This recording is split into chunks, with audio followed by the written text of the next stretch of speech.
Como regra geral, funcionários de alto nível da saúde pública tentam evitar descrições apocalípticas. Por isso, é preocupante ouvir o diretor do CDC, Centro de Controle de Doenças dos Estados Unidos, advertir quanto a um pesadelo de saúde e a uma ameaça catastrófica que está para vir. Algumas publicações proeminentes em 2013 alertam quanto à ameaça de resistência aos antibióticos. O CDC estima que, no mínimo, mais de 2 milhões de pessoas adoecem todos os anos com infecções resistentes a antibióticos nos Estados Unidos, com pelo menos 23 mil mortos como resultado. Podemos estar no início de uma era pós-antibiótica. Conquistas na medicina moderna, como cirurgia e tratamento de bebês prematuros, que hoje subestimamos, não seria possível sem acesso a tratamento eficaz para infecções bacterianas. Por exemplo, sem antibióticos, a taxa de infecção pós-operatória, após um procedimento como uma substituição de quadril, seria 40 a 50%, e cerca de 1 em cada 3 desses pacientes morreria.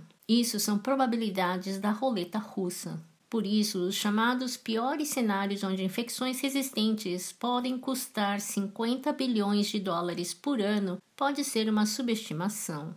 Do berço à sepultura, os antibióticos tornaram-se fundamentais para proteger a saúde geral da sociedade humana. Por isso, a frase pessimista dos oficiais da área pode ser justificado. Existem agora infecções como enterobactérias resistentes a quase todos os antibióticos, incluindo a carbapenema, considerada a droga de último recurso. Preocupantemente, algumas dessas drogas de último recurso estão sendo extensivamente usadas na agricultura animal. Segundo a Organização Mundial da Saúde, mais antibióticos são dados a animais de criação do que são usados para tratar doenças em pacientes humanos. Os médicos prescrevem antibióticos demais, mas enormes quantidades de antibióticos são usados na piscicultura e outras atividades industriais intensivas, até 4 vezes a quantidade utilizada na medicina humana. Mas por quê?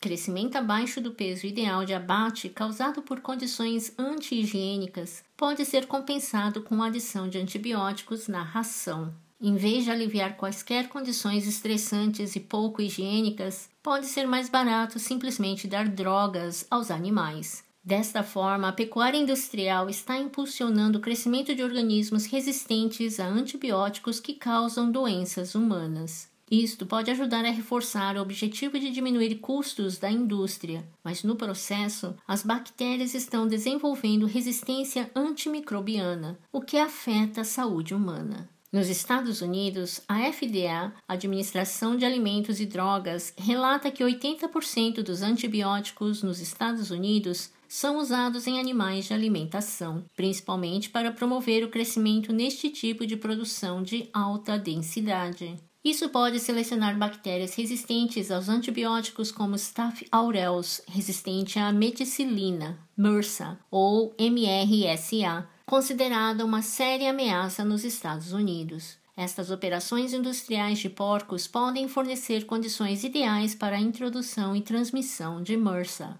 Atualmente, os produtores de carne de porco nos Estados Unidos são permitidos a usar 29 antibióticos diferentes na ração sem receita médica. Eles são atualmente adicionados a cerca de 90% da ração inicial dos porcos. Quando os animais recebem antibióticos desnecessários, as bactérias podem se tornar resistentes às drogas. Depois, viajam na carne até o supermercado e acabam por causar doenças difíceis de se tratar nas pessoas. A MRSA presente na carne crua à venda pode servir como uma possível fonte de infecções bacterianas para os preparadores de alimentos na indústria alimentar e nas mãos dos consumidores em casa, a menos que usem luvas. A partir do momento em que o MRSA entrar em nossas casas pela carne, pode ser transferida para a tábua de cortar, bancada, facas e para a nossa pele, a uma taxa semelhante à taxa de transmissão a tocar um paciente infectado ou contaminado com MRSA.